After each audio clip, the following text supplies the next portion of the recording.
Good morning बच्चों। 11th class के lecture number 2 में आप सभी का स्वागत है। बच्चों, इससे पहले हमने पढ़ा था लेक्चर नंबर फर्स्ट में सेल, सबसेल और ऑर्बिटल। तो ऑर्बिटल क्या होते हैं?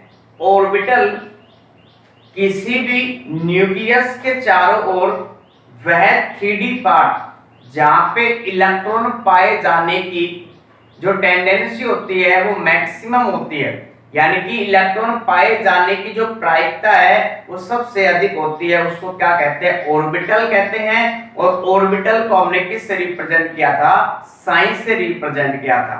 इसके बाद बच्चों हमने पढ़ा था जो ऑर्बिटल्स होते हैं वो आपस में कंबाइन करके, आपस में जुड़कर किसका निर्माण करते हैं? सब सेल का निर्माण करते हैं। और सब सेल में हमने पढ़ा था कि एक हमारे पास होता है एस सब सेल्स, दूसरा होता है हमारे पास पी सब सेल्स, फिर होता है डी सब सेल्स और एफ सब सेल्स।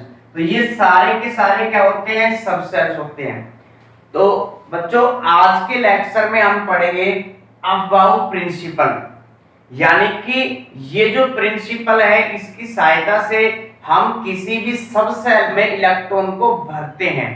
यानी कि अगर हमें किसी भी सब सेल में इलेक्ट्रॉन भरने होते हैं तो हमें किस नियम को फॉलो करना पड़ेगा? अबाउ प्रिंसिपल का। तो according to Aufbau principle, electron first occupy lower energy orbital and subshells. यानी कि जो हमारे पास अबाउ प्रिंसिपल है उसके आधार पे सबसे पहले इलेक्ट्रॉन उस सबसेल में या उस ऑर्बिटल में भरे जाएंगे जिसकी एनर्जी क्या होती है? लोअर एनर्जी होती है। ठीक है, अबाउ प्रिंसिपल के अनुसार सबसे पहले इलेक्ट्रॉन उस ऑर्बिटल में या उस सबसेल में भरे जाएंगे जिसकी एनर्जी क्या होती है? लोअर एनर्जी होती है। सेकंड क्या है पॉइंट इसमें कि electron feeling increasing order of energy. Electron feeling in increasing order of energy, यानी कि जो इलेक्ट्रॉन है वो एनर्जी के बढ़ते हुए क्रम में बढ़ने जाते हैं। यानी कि जो हमारे पास सबसेल्स या ऑर्बिटल, सबसेल्स या ऑर्बिटल हैं उनकी एनर्जी के बढ़ते हुए क्रम में बढ़े जाते हैं। तो बच्चों, यहां से हमारे पास एक क्वेश्चन आता है, जैसे एग्जाम्पल के लिए हमने दे दिया इसमें 1s और दूसरा हमारे पास इसमें 2p। अब हमें कैसे पता चलेगा कि 1s और 2p में से किसकी एनर्जी हाई है? ठीक है, किसकी एनर्जी हाई है? और जो इलेक्ट्रॉन है वो सबसे पहले किस में भरे जाएंगे? तो किसी भी सबसेल में या किसी भी ऑर्बिटल की जो एनर्जी ज्ञात की जाती है उसके लिए एक रूल दिया जाता है, वो हमारे पास है N+L का नियम या N+L का रूल। तो जो ये N+L का नियम है वो क्या कहता है? देखो भाई, यहां पे हमारे पास है N+L, यहां पर N का मतलब होता है number of shell, number of shell यानी कि कोष। आप किस कोष में इलेक्ट्रॉन भर रहे हैं तो वो किसकी वैल्यू होगी? N। अगर आप पहले कोष में इलेक्ट्रॉन भर रहे हैं तो N की वैल्यू हमारे पास क्या होगी? इसमें 1। अगर आप सेकंड कोष में इलेक्ट्रॉन भर रहे हैं तो N की वैल्यू क्या होगी? 2। अगर आप थर्ड कोष में इलेक्ट्रॉन भर रहे हैं तो उसकी वैल्यू क्या होगी हमारे पास? 3।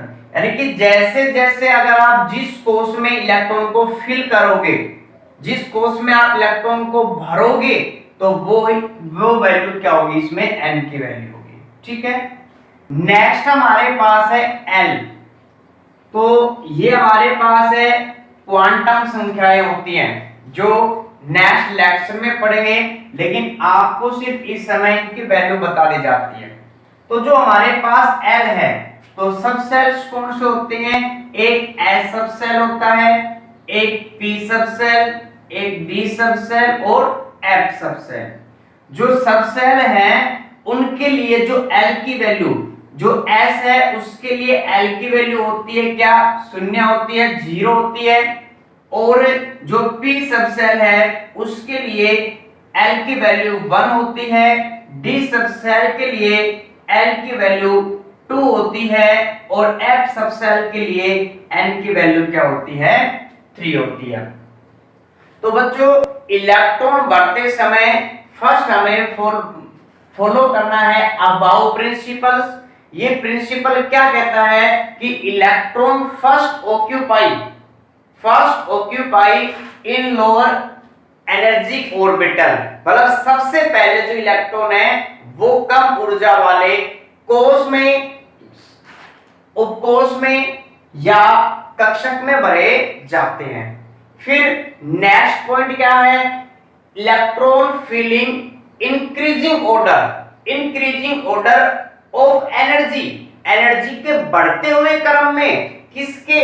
ऑर्बिटल और सब सेल के बनना है। यानी कि जो सब सेल या ऑर्बिटल होते हैं उनमें भी जो एनर्जी है वो बढ़ते हुए क्रम में भरना है आपको। सबसे पहले आपको लोवेस्ट जो सब सेल या ऑर्बिटल है उसमें इलेक्ट्रॉन को फिल करना है, फिर आपको उससे हायर एनर्जी में जाना है इसमें, ठीक है। और इसके बाद हमने बच्चों टॉपिक पढ़ा कि कोई भी हमारे पास जो सेल है, सब सेल है, ऑर्बिटल है, उसकी एनर्जी कैसे फाइंड करेंगे कि किस और सब सेल की एनर्जी लोवेस्ट है, किस सब सेल की एनर्जी हाईएस्ट है। तो उसके लिए हमें कौन सा रूल फॉलो करना पड़ेगा? इसमें N+L का जो रूल है वो फॉलो करना पड़ेगा।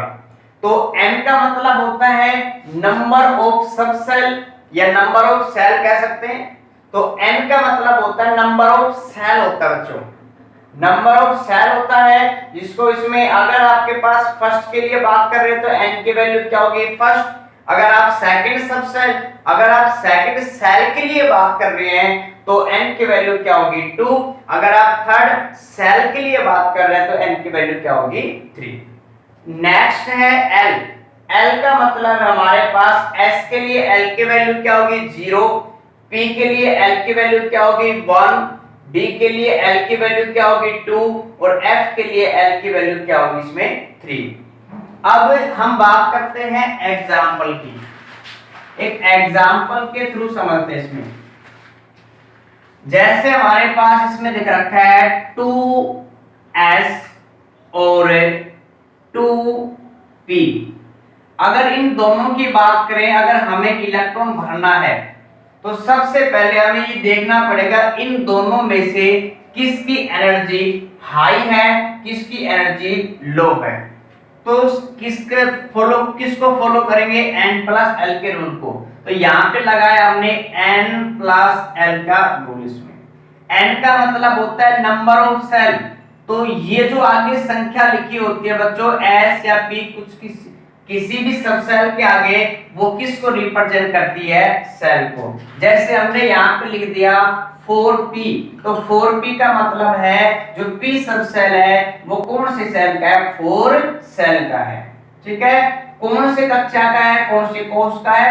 चौथे कोष का है। इसमें अगर हमने लिख दिया इसमें 5d, तो जो d सब सेल है वो कौन से सेल का है? 5 सेल का है। तो N+L का, N के लिए जो हमारे पास वैल्यू है वो कितनी है? 2। तो हमने लिखा है यहाँ पे 2 प्लस L, S के लिए L की वैल्यू तो हमने लिखा था S P D F और L की वैल्यू होती है 0 1 2 और 3। तो S के लिए L की वैल्यू कितनी हमारे पास? 0 है, तो यहाँ पे क्या लिख दिया? 0। 2 + 0 कितना हो गया हमारे पास? 2 हो गया, ठीक है। तो N की वैल्यू क्या है? 2।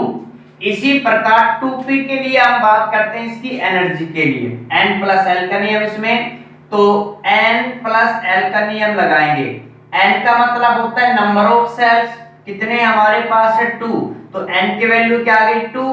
l p के लिए l की वैल्यू कितनी है फर्स्ट, तो ये हमारे पास 2 + 1 टोटल क्या हो गया हमारे पास 3।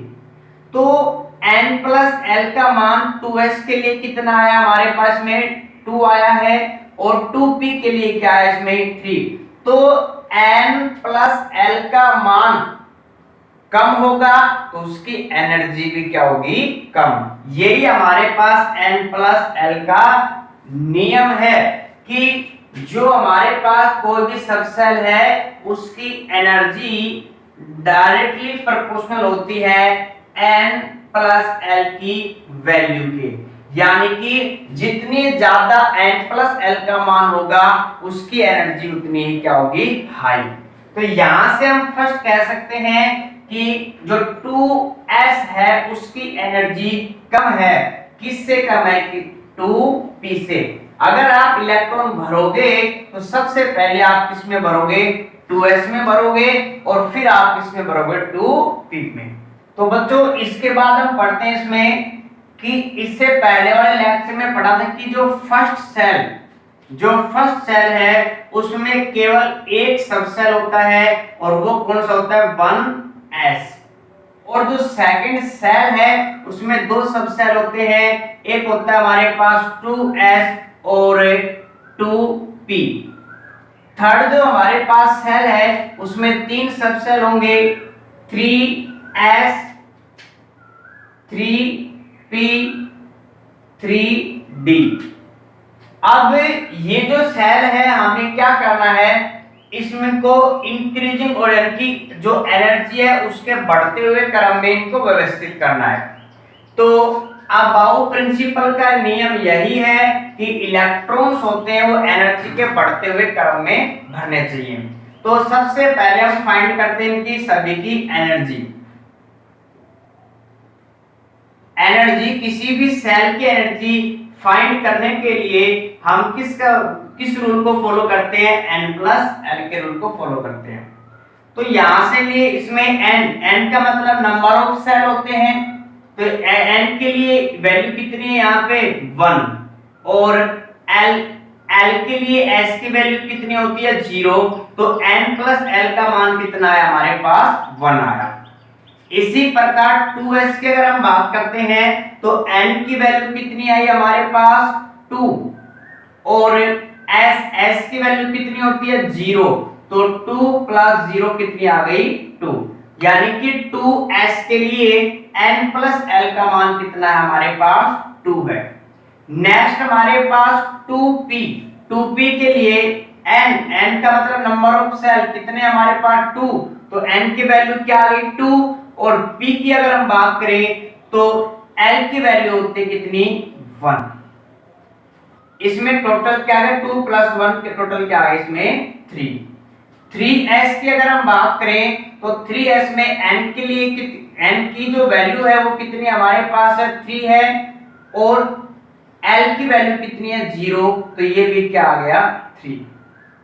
इसी प्रकार 3p के लिए तो यहाँ पे n की वैल्यू क्या है 3, और p की वैल्यू क्या है 1, तो टोटल n + l की वैल्यू कितनी आ गई हमारे पास 4 आ गई।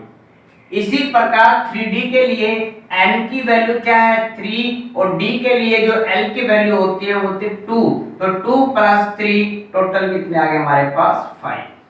तो जिस सबसेल में जो एनर्जी कम होगी यानी कि n + l का मान लोएस्ट होगा, इलेक्ट्रॉन सबसे पहले उसमें भरे जाएंगे, और जैसे जैसे n + l की वैल्यू बढ़ती जाती है इंक्रीज होती जाती है, वैसे वैसे जो सबसेल होते हैं उनकी एनर्जी भी इंक्रीज होती जाती है बढ़ती जाती है।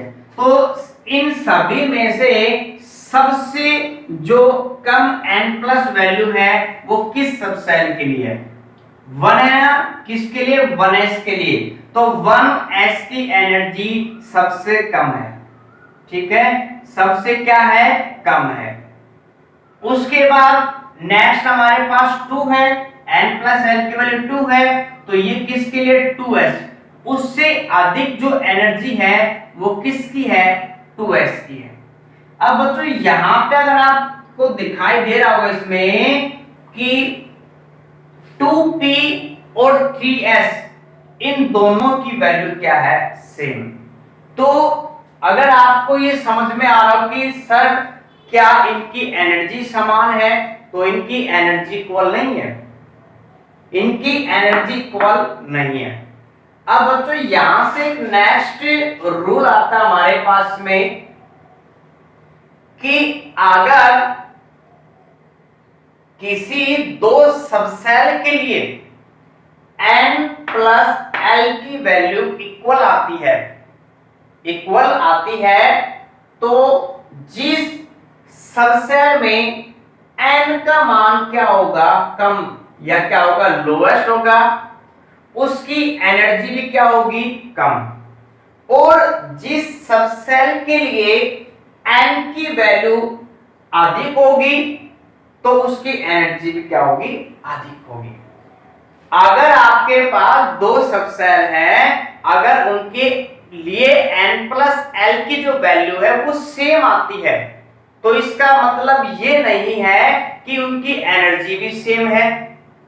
अगर आपके पास ऐसी कुछ कंडीशंस आती है जिनमें दो सबसेल का n प्लस एल का मान समान आता है, तो जिस सबसेल में n की वैल्यू कम होगी उसकी एनर्जी भी कम होगी, और जिस सबसेल के लिए n की वैल्यू अधिक होगी उसकी एनर्जी भी क्या होगी, अधिक होगी। तो बच्चों यहां पे 2p और 3s, 2p और 3s में से जो n की वैल्यू है 2p में वो कितनी है, 2 है, और 3s में n की वैल्यू क्या है, 3। तो जो हमारे पास छोटी जो संख्या है वो कितनी है, 2 है, ठीक है। तो इसका मतलब 2p और 3s में से जो एनर्जी लो होगी वो किसकी है, 2p की है, ठीक है। तो इसके बाद एनर्जी आएगी किसकी, 2p। फिर 2p के बाद हमारे पास क्या आएगा, 3s, और अब हमारे पास 3p और 3d, इसमें से n प्लस एल की वैल्यू है 4 3p के लिए, तो इसकी एनर्जी हाई हो, इसकी एनर्जी इसकी तुलना में लोएस्ट होगी। तो यहाँ पे हमारे पास क्या आ गया, 3p, और उससे अधिक क्या आ गया हमारे पास, 3d। तो ये आपके पास इलेक्ट्रॉन भरने का क्या आ गया, क्रम। यानी कि अगर आप इलेक्ट्रॉन भरते हो तो सबसे पहले आपको इलेक्ट्रॉन भरना पड़ेगा 1s में, फिर इलेक्ट्रॉन भरना पड़ेगा आपको 2s में, फिर आपको इलेक्ट्रॉन भरना पड़ेगा 2p में। यानी कि जब ये कोर्स कंप्लीट हो जाएंगे तो जो इलेक्ट्रॉन है वो इस ऑर्डर में भरने हैं, ठीक है। तो अगर आपको इलेक्ट्रॉन भरने हैं तो उसके लिए आपको दो रूल फॉलो करने पड़ेंगे। एक रूल और है जो आगे पढ़ेंगे, लेकिन अभी तक आपको दो रूल फॉलो करने हैं। कौन कौन से हैं, अबाउ प्रिंसिपल और n प्लस एल का नियम। अबाउ प्रिंसिपल क्या कहता है कि इलेक्ट्रॉन है जो n सबसे पहले लोएस्ट एनर्जी या तो ऑर्बिटल में या सबसेल में भरे जाते हैं। सेकंड पॉइंट क्या है कि जो इलेक्ट्रॉन होते हैं उनको फिल करते हैं किसमें, इंक्रीजिंग ऑर्डर ऑफ एनर्जी, यानी कि एनर्जी के बढ़ते हुए क्रम में। तो एनर्जी सबसे कम किसकी है, 1s की, एनर्जी उससे अधिक किसकी है, 2s की, उससे अधिक 2p की, 3s की, 3p की, सॉरी 3s की, फिर 3p और 3d की है, ठीक है। तो ये हमारे पास थे इसमें दो रूल n प्लस एल का। तो बच्चों इन रूल से संबंधित कुछ एग्जाम्पल करते हैं। जैसे कि फर्स्ट एग्जाम्पल हमारे पास में 3d और 5s, 3d 5s, इनको आपको इंक्रीजिंग ऑर्डर ऑफ एनर्जी, यानी कि एनर्जी के बढ़ते हुए क्रम में आपको इनको लिखना है। तो सबसे पहले आपको क्या करना पड़ेगा इसमें कि n प्लस एल का रूल है उसको फॉलो करना पड़ेगा। इस 3d के लिए n की वैल्यू क्या है, 3, तो ये आ गया हमारे पास 3। L की वैल्यू क्या है D के लिए, E के लिए होती है 2, तो यहाँ पे क्या आ गया 2, तो 3 + 2 कितना आ गया 5। तो 3D के लिए जो N + L की वैल्यू है वो कितनी आएगी 5। इसी प्रकार अगर हम बात करें 5s की, तो n के लिए इसकी वैल्यू क्या है 5 और l के लिए s की वैल्यू कितनी होती है 0, तो 5 + 0 कितना आ गया 5। अब फिर से हमारे पास वही कंडीशन आ गई कि दो सबसेल के लिए जो एनर्जी है वो इक्वल है, ठीक है। तो फिर से आपको नेक्स्ट रूल फॉलो करना है कि जिस सबसेल के लिए n की वैल्यू लोएस्ट होती है, जिस सबसेल के लिए n की वैल्यू लोएस्ट होती है उसकी एनर्जी भी क्या होगी लोएस्ट होगी, और जिस सबसेल के लिए n की वैल्यू हाई होती है उसकी एनर्जी भी क्या होगी हाई होगी। तो यहाँ पे हमारे पास 3D और 5s में से n की वैल्यू क्या है 3 और इसमें 5, तो n की वैल्यू कम किस में 3D में, तो इसका मतलब ये है कि s की एनर्जी भी क्या होगी लो होगी। तो यहाँ पे अगर आपको इलेक्ट्रॉन भरना है इनमें से, या आपको ये फाइंड करना है कि इलेक्ट्रॉन जो इनकी एनर्जी किसकी कम है, तो एनर्जी किसकी कम रहेगी हमारे पास 3D की, और उससे अधिक किसकी होती है 5s। नेक्स्ट लेक्चर होगा उसमें आपको इलेक्ट्रॉन फिट करना सिखाएंगे कि एक्चुअल जो एग्जांपल लेके इन रूल को हम फॉलो करेंगे और कुछ एलिमेंट्स के हम इलेक्ट्रॉन फिल करेंगे। तो उससे पहले आपको जो 10th क्लास के चैप्टर नंबर 7 में पीरियोडिक टेबल आवर्त सारणी आपने पढ़ी थी, उसके 1 से लेके 30 तक के जो एलिमेंट है, जो तत्व है, उनको आपको याद करके आना है, उनका एटॉमिक नंबर परमाणु क्रमांक भी आपको याद रखना है, ठीक है। तो इसके नेक्स्ट वाले लेक्चर में हम कुछ एग्जाम्पल करेंगे और इन रूल का क्या करेंगे यूज करेंगे। धन्यवाद।